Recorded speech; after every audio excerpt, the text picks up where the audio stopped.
आदरणीय कमल सैनी जी, पार्टी के जिला प्रधान आदरणीय श्री संजीव वशिष्ठ जी, आदरणीय सुभाष शर्मा जी, श्रीमती लखविंदर कौर गर्चा जी, श्री गोल्डी जी और सभी पत्रकार मित्रों, हम सब जानते हैं 2004 से 14 तक जिस तरह की परिस्थितियां देश में थी, एक लंबे संघर्ष के बाद, लगभग 1.5-2 शताब्दी के संघर्ष के बाद, लाखों लोगों की कुर्बानी के बाद, लाखों लोगों के बलिदान और योगदान के बाद में जो आजादी भारत को मिली थी, आजादी के बाद में जिस लोकतांत्रिक व्यवस्था को देश ने स्वीकार किया था, अंगीकार किया था, कालांतर में जिस तरह का क्षरण हुआ और 2004 से 14 के बीच में जिस तरह की परिस्थितियां बनी, नित्य प्रतिदिन भ्रष्टाचार के नए कीर्तिमान गढ़े गए, भारत हर मोर्चे पर विफल होता रहा, कूटनीतिक, सामरिक, आर्थिक मोर्चों पर विफल होकर के भारत एक कमजोर देश है, ऐसी छवि जब पूरे विश्व भर में बनी थी, उस समय देश की जनता ने एक ऐतिहासिक परिणाम दिया। कोलिशन गवर्नमेंट्स के उस दौर में पहली बार किसी गैर कांग्रेसी दल को स्पष्ट बहुमत के साथ, पूर्ण बहुमत के साथ सरकार बनाने का आशीर्वाद दिया। माननीय नरेंद्र मोदी जी ने सरकार में प्रधानमंत्री के पद पर आसीन होने से पहले ही अपना मंतव्य और सरकार किस दिशा में, जिस दृष्टि से काम करेगी, ये देश और दुनिया के सामने बहुत स्पष्टता के साथ में रखा। भारतीय जनता पार्टी से पहले जनसंघ की स्थापना के समय जो हमारे नीति निर्धारकों ने, हमारे मार्गदर्शकों ने, हमारे संस्थापकों ने भारतीय जनता पार्टी के लिए जिस कार्यशैली या जिस मार्ग का को अंगीकार किया था कि समाज में अंतिम पंक्ति में खड़ा हुआ व्यक्ति सरकार के संसाधनों पर जिसका पहला हक होना चाहिए, उसके जीवन में परिवर्तन लाने तक हम प्रयास करेंगे। और साथ ही साथ जो लक्ष्य था वो प्रारंभ से एक तय कि हम अंततः भारत का खोया हुआ सम्मान पुनः प्रतिस्थापित कर भारत को एक सशक्त, समर्थ, संपन्न देश बनाएंगे। इसी लक्ष्य और इसी मार्ग को अंगीकार करते हुए माननीय प्रधानमंत्री जी के नेतृत्व में सरकार काम करेगी, ऐसा विषय देश और दुनिया के सामने रखा गया। आज 9 साल बीत जाने के बाद में यदि हम देखें, सामान्य मानवीय के जीवन में परिवर्तन लाने के लक्ष्य को लेकर के जो योजनाएं माननीय प्रधानमंत्री जी के नेतृत्व में, माननीय मोदी जी के नेतृत्व में सरकार ने जो धरातल पर उतारी, अभावों में काम करने की परंपरा को तोड़ करके प्रचुरता के साथ में काम करना, टुकड़ों में काम करने के बजाय मिशन मोड में अंतिम पात्र व्यक्ति तक योजना का लाभ पहुंचे, धर्म, जाति, मजहब, राजनीतिक प्रतिबद्धता और वोटों की गणित से ऊपर उठ करके लोगों के जीवन में परिवर्तन लाने के लिए योजनाओं को इंप्लीमेंट किया जाए। इस नई गवर्निंग विधा के साथ में जिस तरह से सरकार ने काम किया, आज एक तरफ सेवा के संकल्प के साथ राजनीति, विकास के संकल्प के साथ राजनीति की नई व्यवस्था इस देश में कायम हुई, वहीं दूसरी तरफ व्यवस्थाओं में जो विश्वास देश का और देश के आमजन का खोने लगा था। यदि मुझे कहा जाए कि केवल एक पंक्ति में मोदी सरकार की इस 9 साल की सफलता को मैं परिभाषित करूं तो मैं कहूंगा कि वो खोया हुआ विश्वास वापस लौटा करके लोकतंत्र में भारत के आम व्यक्ति का विश्वास प्रतिस्थापित करने में मोदी जी की सरकार ने कामयाबी प्राप्त की। और इस विश्वास के चलते जिस तरह से आतंकवाद पर जीरो टॉलरेंस, भ्रष्टाचार पर जीरो टॉलरेंस, नित्य नूतन नवाचार करते हुए राष्ट्र हितों को प्रथम मान करके उनको केंद्र बिंदु में मानते हुए सरकार ने जिस तरह के फैसले किए, जो दृढ़ फैसले किए, कठोर फैसले किए, साहसिक फैसले किए, आज उसका परिणाम ये हुआ है कि पूरे विश्व भर में भारत का सम्मान एक बार पुनः स्थापित हुआ है। ये सुखद संयोग है कि भारत आजादी के अमृत काल में और आजादी के 75 साल पूरे होने के बाद मूलभूत आवश्यकताओं की आपूर्ति से जूझते हुए समाज को उन आवश्यकताओं को पूरा करते हुए सरकार ने जिस तरह का विश्वास आमजन में स्थापित किया है, उसके चलते हुए आज भारत 9 साल बाद 135 करोड़ लोगों की ताकत के साथ विकसित भारत बनने के संकल्प को लेकर आगे बढ़ रहा है। विकासवाद को जिस तरह से माननीय प्रधानमंत्री जी ने मुख्य धारा में लाया और राजनीतिक पटल पर जिस तरह से यह सुस्थापित पूरे देश भर में किया कि अब केवल और केवल विकास की राजनीति का ही मार्ग देश में चलने वाला है। भारत में एक समग्र दृष्टिकोण में परिवर्तन करते हुए देश एक नए विश्वास के साथ में आगे बढ़ रहा है। 2014 के बाद जिस तरह से राष्ट्र प्रथम की नीति और भारत के हितों के साथ में किसी भी तरह का समझौता नहीं करेंगे, इस दर्शन के साथ में जिस तरह से सरकार ने काम किया है, उसके कारण से न केवल देश का आत्मविश्वास बढ़ा है,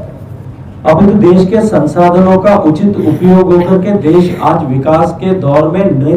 पैमानों पर आगे बढ़ता हुआ देश और दुनिया को दिखाई दे रहा है। एक तरफ अंत्योदय के संकल्प के साथ में समाज में अंतिम पंक्ति में खड़े हुए व्यक्ति के जीवन में परिवर्तन लाकर उसे सशक्त करना, तुष्टीकरण के बजाय सशक्तिकरण की राजनीति करते हुए लोगों के सामर्थ्य को बढ़ाना, सामान्य आवश्यकताओं से ऊपर उठ करके देश के लिए उत्पादक उन्हें बनाना, स्वरोजगार के अवसरों को बढ़ाना, महिलाओं के सशक्तिकरण करते हुए उनके जीवन में बनी रहने वाली चुनौतियों को दूर करके उनके जीवन में परिवर्तन लाना, देश के इंफ्रास्ट्रक्चर को आगे बढ़ा करके फ्यूचर रेडी इंफ्रास्ट्रक्चर क्रिएट करना, देश के सामर्थ्य को बढ़ा करके पूरे विश्व के पटल पर देश को एक सशक्त भारत के रूप में खड़ा करना, सीमाओं की रक्षा के साथ किसी तरह का समझौता नहीं होगा, इसको लेकर के उरी और पुलवामा के हमलों के बाद सर्जिकल स्ट्राइक और एयर स्ट्राइक करके पूरे विश्व भर को यह संदेश देना कि भारत के विरुद्ध चलने वाली प्रत्येक गतिविधि, चाहे वो भारत की भूमि से हो रही है या भारत की भूमि से बाहर कहीं से हो रही है, भारत अब बर्दाश्त नहीं करेगा, ये संदेश देना। सामरिक रूप से भारत को समर्थ बनाने के लिए जिस तरह के आयुधों की, इक्विपमेंट्स की आवश्यकता थी, उनको इंपोर्ट करना और साथ ही साथ में आयुधों के निर्माण में भारत को आत्मनिर्भर बनाने की दृष्टिकोण से काम करना। आज उसका परिणाम यह है कि विश्व के पटल पर भारत का एक उभरते हुए सशक्त देश की तरह छवि बनाने में पिछले 9 वर्षों में कामयाबी प्राप्त हुई है। मित्रों, अगर मैं अलग अलग सेक्टर्स के बारे में चर्चा करूं, जैसा मैंने कहा कि गरीब व्यक्ति के जीवन में परिवर्तन लाने के लिए जो काम किए गए, आवास के निर्माण से लेकर के जहां गरीब व्यक्ति को कच्चे में छत में न रहना पड़े, सामान्य शौचालय की सुविधा जिससे देश की लगभग 68% आबादी मरहूम थी। 21वीं शताब्दी में भी महिलाओं को नित्य प्रतिदिन अपनी गरिमा के साथ में समझौता करना पड़ता था और भारत के लिए यह एक राष्ट्रीय शर्म का विषय था जब इस बात का आकलन होता था कि दुनिया में खुले में शौच के लिए अभिशप्त जो लोग हैं उनके 60% लोग भारत में हैं। यूनाइटेड नेशंस द्वारा तय किए गए सस्टेनेबल डेवलपमेंट गोल्स के टारगेट को जो 2030 तक पूरा करना था, उसको 2019 में पूरा करना और उससे आगे संपूर्ण स्वच्छता की ओर देश को आगे ले जाकर के देश के 40% से ज्यादा गांवों को संपूर्ण स्वच्छता के मार्ग पर ले जाना, क्लीनर फ्यूल देकर के उज्ज्वला के माध्यम से माताओं बहनों को धुएं से मुक्ति दिलाना, जहां अंधेरा था वहां अंतिम घर तक बिजली पहुंचाना, गरीब व्यक्ति को सुरक्षा देने के लिए पेंशन स्कीम्स को लागू करना, गरीब व्यक्ति को चिकित्सा के होने वाले खर्च से सुरक्षा देने और उस चिंता से मुक्त करने के लिए आयुष्मान भारत योजना लागू करना, हर घर तक पीने का पानी पहुंचाने के संकल्प को लेकर के देश के 9 करोड़ परिवारों तक नया पीने का पानी नल के माध्यम से स्वच्छ और उचित गुणवत्ता का पानी पहुंचाना, सामान्य मानवी के लिविंग स्टैंडर्ड को बढ़ा करके वो देश के लिए उत्पादक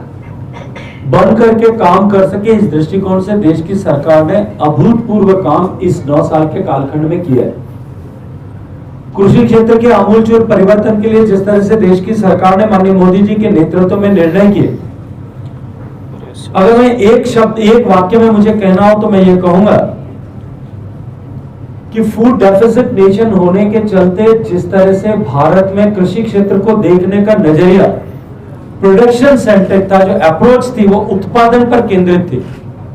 उसको बदल करके माननीय मोदी जी के नेतृत्व में सरकार ने, क्योंकि भारत खाद्यान्न की दृष्टि से न केवल सेल्फ सफिशिएंट अपितु सरप्लस एक्सपोर्टिंग नेशंस की श्रृंखला में आकर के खड़ा हुआ, उसके चलते जो दबाव पैदा हुए उनको समाप्त करके, उनको कम करते हुए भारतीय कृषि को प्रॉफिट सेंट्रिक अप्रोच के साथ में देखना, लाभ केंद्रित दृष्टि से देखना, इस तरह का जो नया दृष्टि माननीय मोदी जी की सरकार ने दी और एक होलिस्टिक अप्रोच के साथ में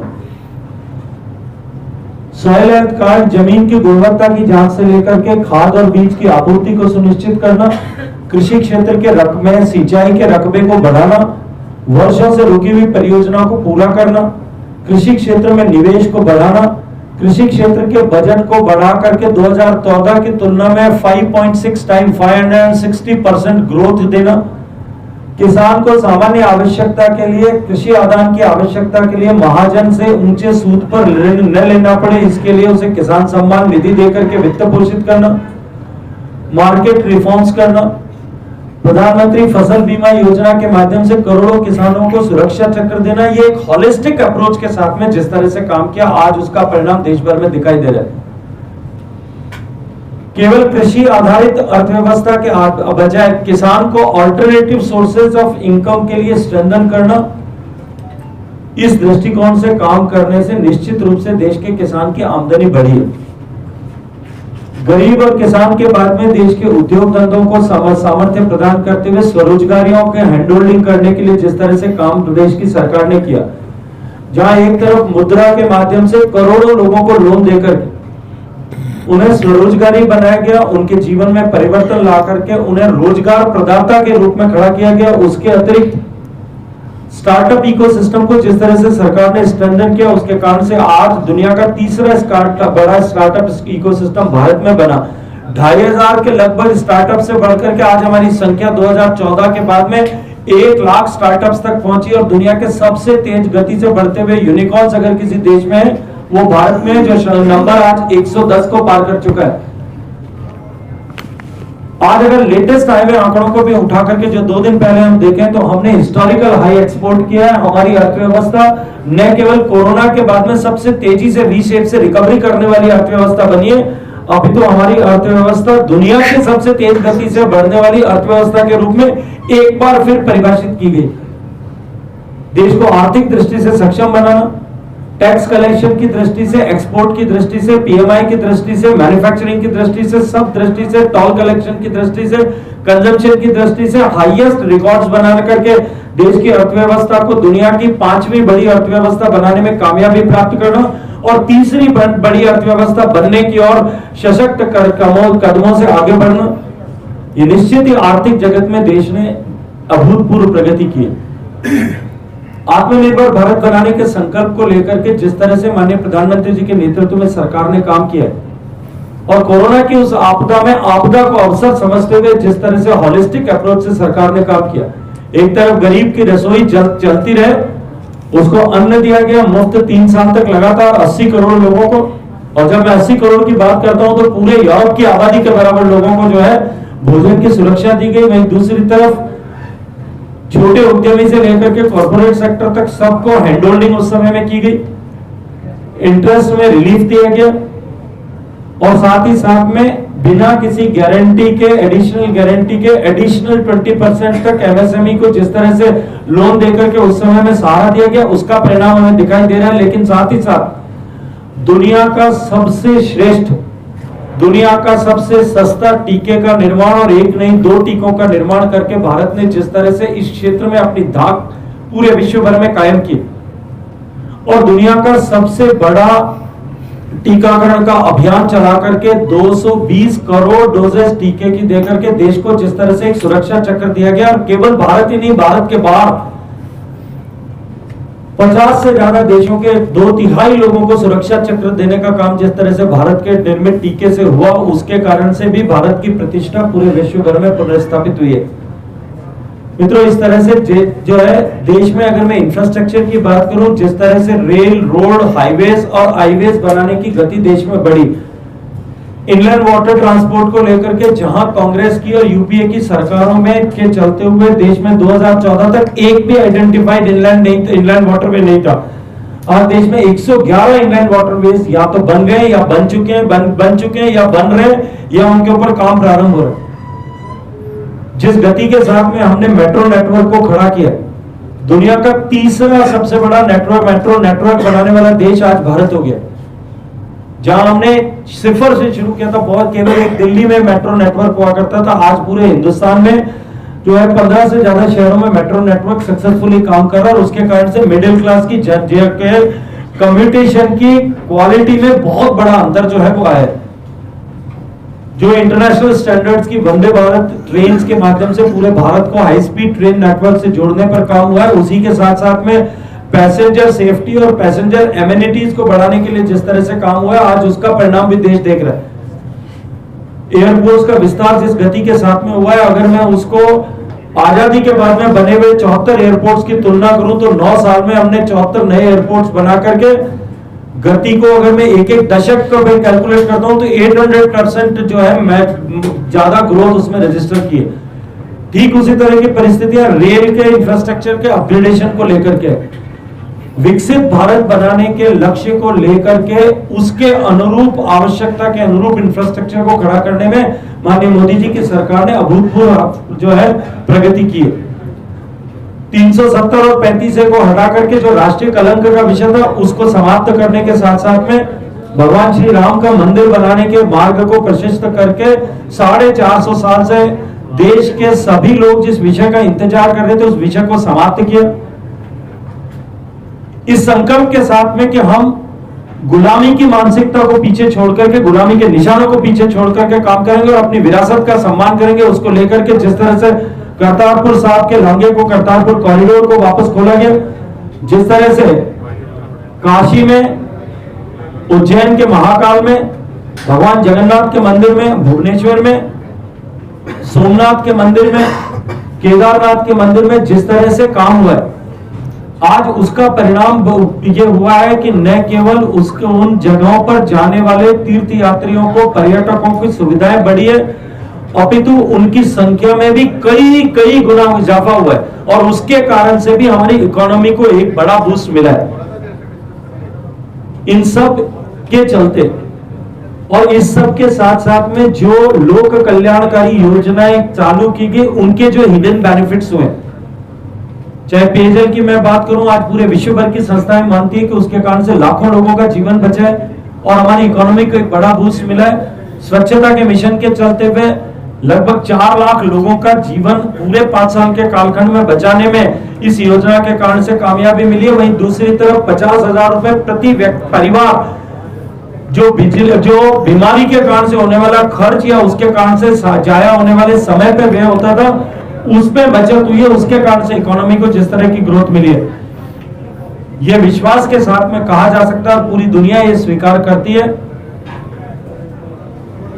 कि भारत में के लिए ये 9 साल जो है एक स्वर्णिम युग के लिए आए की तरह से आए और भारत आज एक नूतन गति के साथ में, नूतन उत्साह के साथ में, नवीन ऊर्जा के साथ में आगे बढ़ते हुए विकसित भारत बनने की दिशा में सशक्त कदमों के साथ आगे बढ़ रहा। और इन सब के चलते भारत का सम्मान जिस तरह से वैश्विक प्लेटफॉर्म पर हुआ, जहां पुराने समय में पिछले 10 साल के कालखंड में 2004 से 14 के बीच में पर्यावरण के नाम पर, पर्यावरण की रक्षा के नाम पर प्रोजेक्ट्स को लटकाया अटकाया जाता था, वहां आज प्रोजेक्ट्स तो टाइम पर हो रहे हैं, लेकिन पर्यावरण के प्रति भारत का कमिटमेंट जो है उसकी सराहना पूरे विश्व करती है और पूरे विश्व भर में भारत को उस प्लेटफॉर्म्स पर जहां कहीं भी पर्यावरण के विषय को लेकर के चर्चा होती है वहां ग्लोबल लीडर की तरह पहचान मिलती है। मित्रों, हम सौभाग्यशाली हैं कि आज भारत का सम्मान माननीय मोदी जी ने इस तरह से बढ़ाया है कि दुनिया के दूसरे देशों के राष्ट्राध्यक्ष जिस तरह से माननीय मोदी जी का सम्मान करते हैं, जिस तरह से भारत का सम्मान दुनिया के सारे platforms, B it G7 platform, G20 platform, G11 platform, United Nations का प्लेटफॉर्म या और किसी भी प्लेटफॉर्म पर जिस तरह से भारत को सम्मान मिलता है, ये निश्चित ही भारतीयों का गर्व जो है माननीय मोदी जी ने पिछले 9 साल में एक बार फिर बढ़ाने और प्रतिस्थापित करने का विश्व के पटल पर काम किया है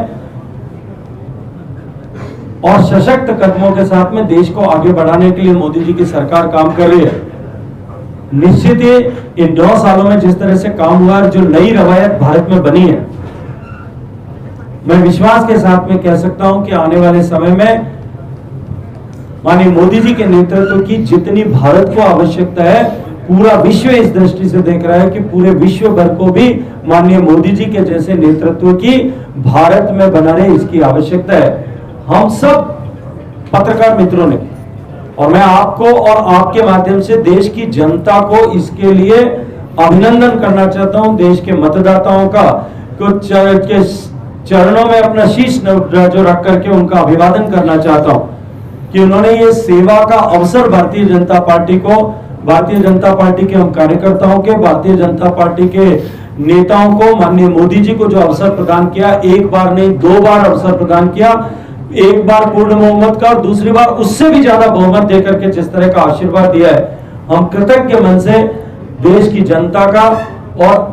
इस सब पूरे यात्रा में सहभागी रहे आप सभी मीडिया के मित्रों का हृदय पूर्वक इसके लिए अभिनंदन करते हैं। आप सबका बहुत सारा धन्यवाद।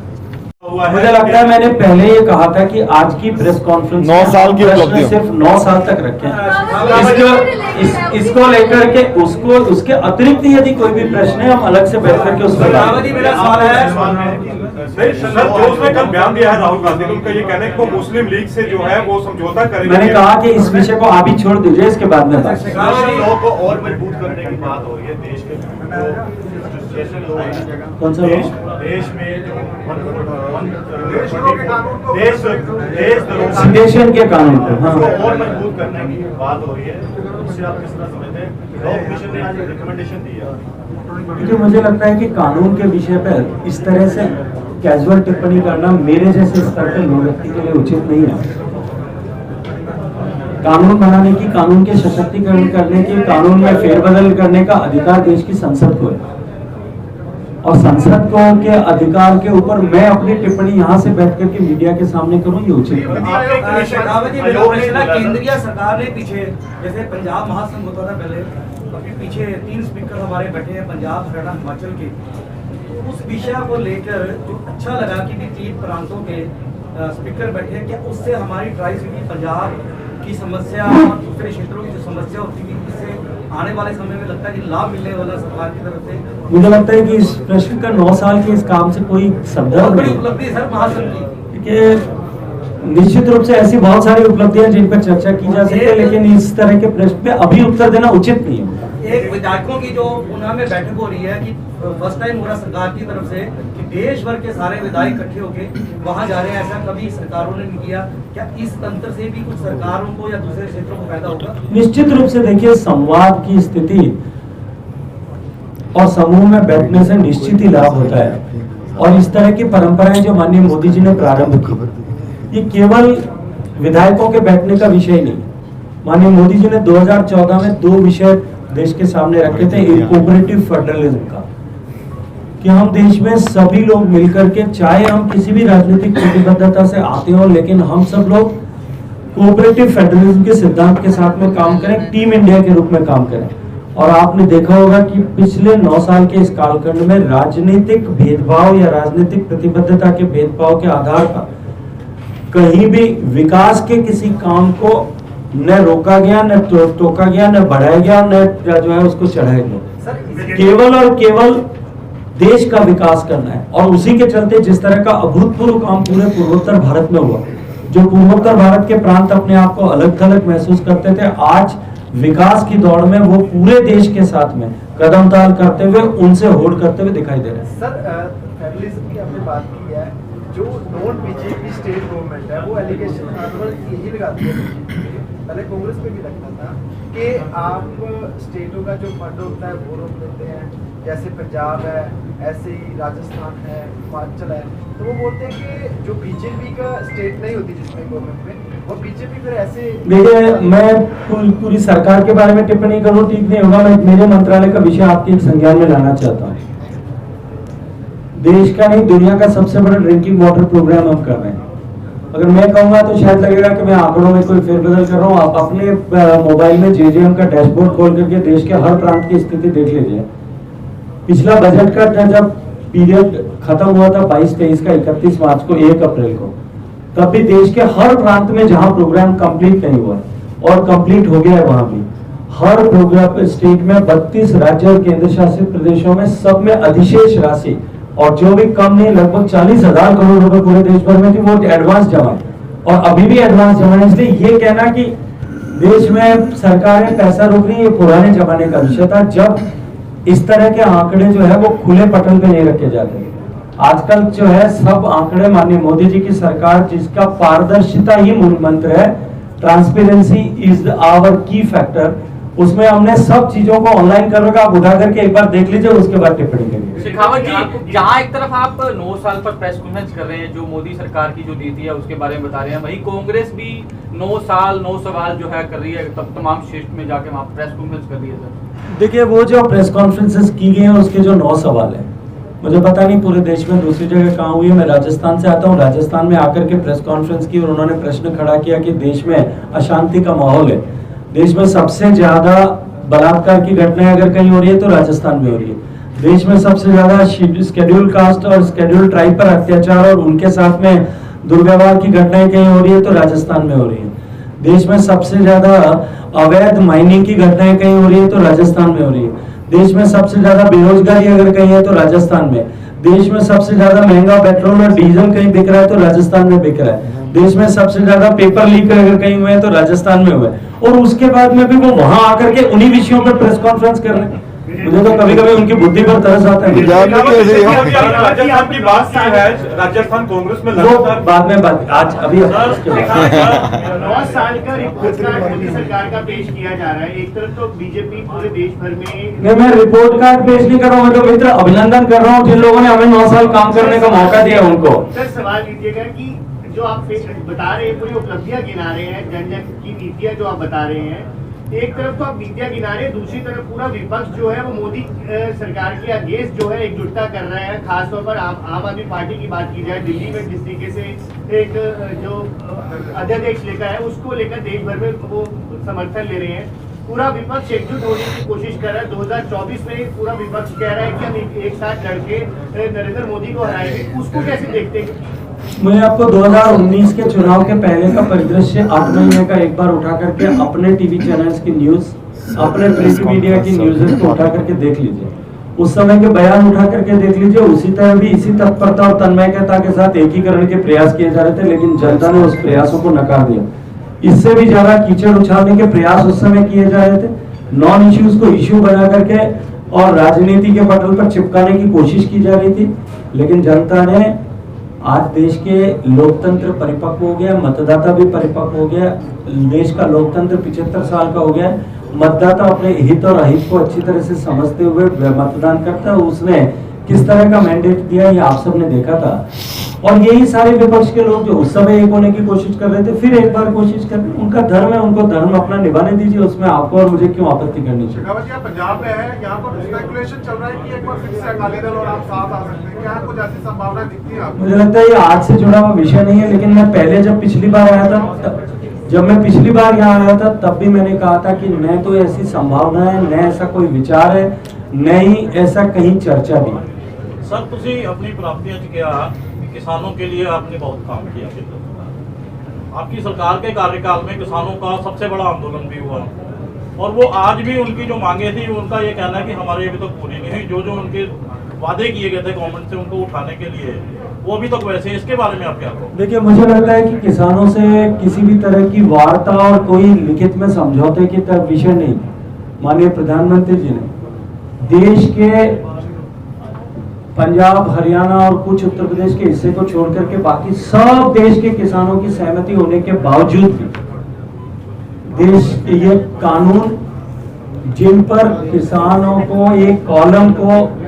आपत्ति थी, उन कानूनों को वापस लिया। बड़ी मन दिखाते हुए प्रधानमंत्री ने क्षमा मांगते हुए कि मैं आपको नहीं समझा पाया, समझाने में असमर्थ हूं कि आपके हित में उन कानूनों को वापस लिया। इसलिए उसके बाद में मुझे लगता है कि उस पर कोई प्रश्न शेष नहीं रह गया था। जहां तक उन कानूनों का विषय है, आज भी बहुत सारे प्रदेशों के उसी तर्ज पर बनाए हुए कानून आज भी उन प्रदेशों में लागू हैं। एक बार उठा करके देखिएगा, और मुझे लगता है कि उनको उस प्रदेश में तो कम से कम उसको लेकर के प्रश्न खड़े करने चाहिए। और अगर नहीं होते हैं तो मंतव्य जो है, किस मंतव्य के साथ में ये आंदोलन किए गए थे, ये अपने आप स्पष्ट हो जाता है। सर, एक सवाल और। एक सवाल चल रहा है कि भारत को क्या हिंदू राष्ट्र बनाना चाहिए, आप क्या कहते हैं? मुझे लगता है कि इस प्रश्न पर चर्चा करना भी उचित नहीं। सर, पहला पहलवानों के ऊपर क्या कहेंगे आप? जी, पहला पहलवान चलिए छोड़िए ये विषय, आज से इससे जुड़ा हुआ नहीं, कब सब पे चर्चा करेंगे। प्लेयर्स वहाँ पे बैठे हुए हैं इतने दिनों से, उन्होंने अपने मेडल तक फेंक दिए। गौरव हम बोलते हैं उन प्लेयर्स को, लेकिन उन प्लेयर्स की सुनवाई नहीं हो रही है। देखिए, मैं फिर यह कहूंगा, क्योंकि ये विषय कोर्ट में भी, न्यायालय में भी लंबित है,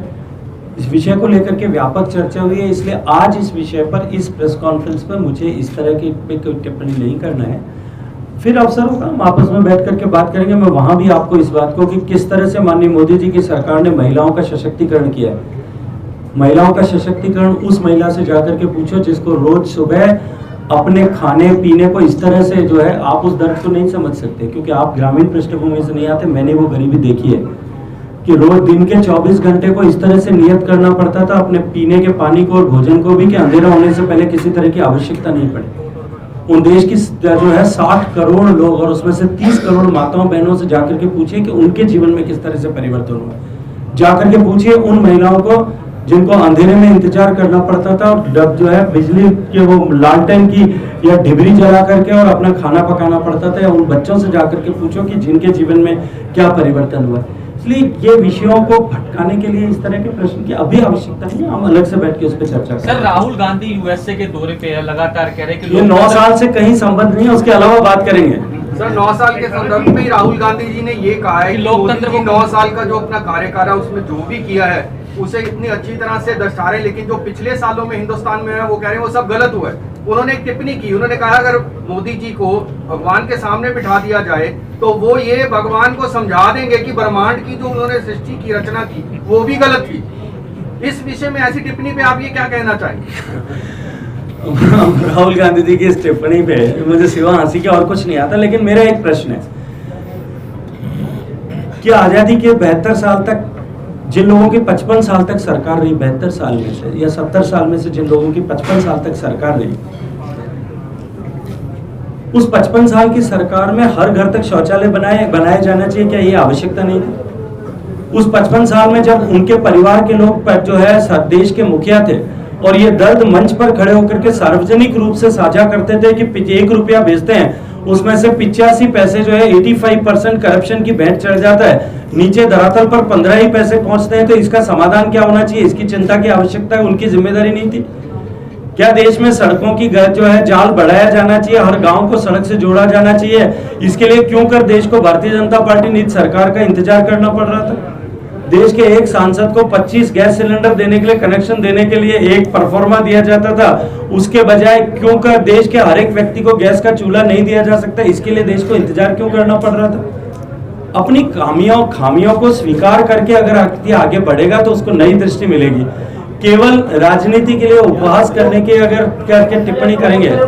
तो शायद टिप्पणियां कहीं इससे और भी अधिक आगे राजनीति से की जा सकती है। ये मंच उपयुक्त नहीं है, वरना इससे बेहतर टिप्पणी मैं उनके ऊपर भी कर सकता हूं। एक से जुड़ा एक सवाल है, राहुल गांधी से जुड़ा हुआ, कह रहे हैं मुस्लिम लीग तो एक सेक्युलर है और उससे गठबंधन की संभावना है, क्या से देखते हैं? नहीं, उनका गठबंधन पहले से है, संभावना नहीं है। उन्होंने ये कहा है कि हमारा गठबंधन उनसे है, सेक्युलर बताया वो अपना स्टैंड एक बार PFI पर भी क्लियर करते हैं। शेखावत जी, भगवंत मान की ओर से एक केंद्रीय गृह मंत्री को चिट्ठी लिखी गई है कि मुझे जेड सिक्योरिटी की जरूरत नहीं है, पंजाब पुलिस मेरे लिए वाजिब है, उसके लिए उनको जरूरत नहीं है जेड प्लस सिक्योरिटी। देखिए, उनको सिक्योरिटी की जरूरत है कि नहीं है, पंजाब के लोगों को सिक्योर्ड एनवायरनमेंट की जरूरत अवश्य है। कभी सिद्धू मूसेवाला को गोली मारी जाती है, कभी कबड्डी खेलते हुए 3 कबड्डी के खिलाड़ियों को अलग अलग समय में गोली मारी जाती है, पुलिस के हेडक्वार्टर पर आरपीजी फायर किया जाता है, जो सरेआम व्यापारियों को गोली मारी जाती है, एक्सटॉर्शनिस्ट जो हैं उनके हौसले चरम पर होते हैं। प्रदेश के लोगों को सुरक्षा की आवश्यकता है, प्रदेश के लोगों के मन में से डर को निकालने की आवश्यकता है। वो निकालने के बजाय वो देश भर में जो है वो समझौते करते हुए घूम रहे हैं अलग अलग राज्यों में। पंजाब के लोगों को और पंजाब के मीडिया को एक जिम्मेदार लोकतंत्र के सारथी होने के नाते आपको ये प्रश्न उनसे करना चाहिए। सर, एक प्रधानमंत्री की सुरक्षा से जुड़ा मामला है जो पिछले साल हुआ था 5 जनवरी को, अभी तक उसके ऊपर पंजाब सरकार की तरफ से कोई किसी तरीके की कोई कार्रवाई नहीं की गई है। मुझे लगता है उसकी कानूनी कार्रवाई, उसके ऊपर जिस तरह के निर्णय होने, जो कमेटी बनी थी उसने अपनी जांच रिपोर्ट दी, आगे भी निश्चित ही जो लोग दोषी हैं उनको सजा मिलेगी, आप चिंता मत करिए। चलिए, धन्यवाद। ये विषय भी चाहता हूँ, बॉर्डर इंफ्रास्ट्रक्चर पर जिस तरह से हम अपने पड़ोसी देशों से पीछे थे, सामरिक तैयारी को लेकर के जिस तरह से पीछे थे, बॉर्डर इंफ्रास्ट्रक्चर चाहे बॉर्डर पर एयर स्ट्रिप्स बनाना हो, बॉर्डर पर हेलीपैड्स बनाना हो, बॉर्डर पर बंकर्स बनाना हो, बॉर्डर पर रोड इंफ्रास्ट्रक्चर खड़ा करना हो, बॉर्डर पर रेल इंफ्रास्ट्रक्चर खड़ा करना हो, बॉर्डर पर एयरफोर्स के लिए अनुकूल इंफ्रास्ट्रक्चर खड़ा करना हो, इन सब के लिए जिस तरह से मोदी जी की सरकार ने काम किया और उसके कारण से जो सेना का साहस बढ़ा है, तभी मित्रों डोकलाम में आंख डाल करके हम देखते हैं और चाइना को पीछे हटना पड़ता है, और केवल इतना ही पीछे नहीं हटना पड़ता जितना वो उस बार बढ़े थे। पिछले 50 साल में जितने कदम आगे बढ़ाए हुए थे, अपना झोली झंडा डंडा सब समेट करके उस 50 साल को पीछे की स्थिति पे जाना पड़ता है, तब देश का सम्मान भी बढ़ता है, देश का गौरव भी बढ़ता है और देश के लोगों का सीना जो है वो 56 इंच का हो जाता है।